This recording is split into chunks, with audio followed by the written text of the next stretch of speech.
In a small, quiet town, there was a child named Emily who always sat at the back of the classroom.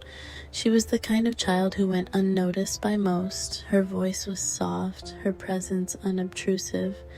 Emily was small for her age, with big, soulful eyes that seemed to carry the weight of the world. Every day she would slip into school like a shadow, her footsteps barely making a sound. Emily's classmates didn't understand her. To them, she was strange, an easy target. They would mock her clothes, which were always a little too big or too old, hand-me-downs from her older sister. They laughed at her for the way she talked, for the books she carried around, for the way she would retreat into herself during recess. To the world around her, Emily was invisible, a ghost in a world that didn't care to see her. At home, Emily found solace in a small, worn diary that her mother had given her on her last birthday. The diary was her only true friend, a place where she could pour out her heart without fear of judgment. Every evening after the day's cruelties, she would sit by the window in her tiny bedroom, writing down her thoughts, her fears, and her dreams in the small, leather-bound book.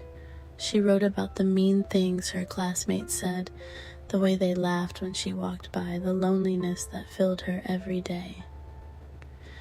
But she also wrote about the things that made her happy. The sound of rain on the roof, the feeling of pages between her fingers as she read her favorite books, and the dream she had of a life where she was loved and accepted. Her words were raw, filled with the pain of a child who felt unseen, unheard, and unloved. As the weeks turned into months, the bullying only got worse. Emily's classmates became bolder, more cruel. They would knock her books out of her hands, trip her in the hallway, and call her names that echoed in her mind long after the school day had ended. Teachers, too busy or too indifferent, failed to notice the signs. To them, Emily was just a quiet child who never caused any trouble. Emily's diary entries became darker, filled with despair. She wrote about how she felt like she didn't belong in this world, how she wished she could just disappear. She described the deep sadness that had settled in her heart, a sadness that she couldn't shake no matter how hard she tried. The world outside her window seemed so far away, a place where she would never truly belong. One cold winter evening, after a particularly harsh day at school, Emily sat down to write what would be her final entry. She wrote about how tired she was, tired of the pain, tired of feeling invisible, tired of pretending that everything was okay. She wrote about how she wished she could just sleep and never wake up, how the world would be better off without her. But even in her darkest moments, she also wrote about love. She wrote about how she loved her family, how she wished she could be strong for them, but how the weight of her loneliness had become too much to bear.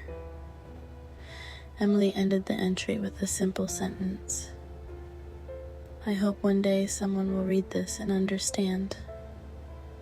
She closed the diary, tucked it under her pillow, and went to bed, her heart heavy with the sadness that had become her constant companion.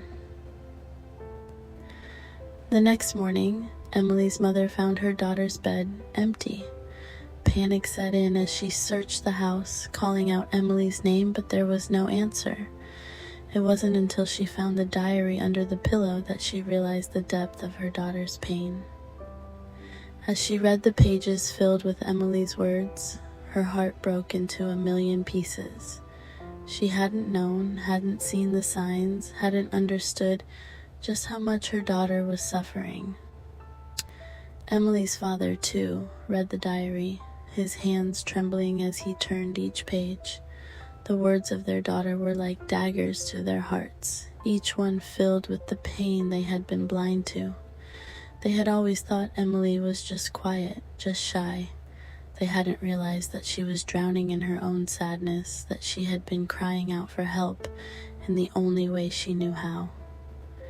Emily's diary became a symbol of her life, a life that was short but filled with a depth of emotion that no one had truly understood. The diary was shared with the school, with the community, in hopes that Emily's words would serve as a wake-up call. People read her entries and were shocked by the rawness of her pain, the loneliness she had felt. They couldn't believe that they had been so blind, so indifferent to the suffering of a child. In the end, Emily's diary did what she had always hoped it would. It made people see. It made them understand the importance of kindness, of paying attention to those who feel invisible, of reaching out to those who are suffering in silence. Emily was gone, but her words remained, a poignant reminder of the pain that too many children endure in a world that often looks the other way.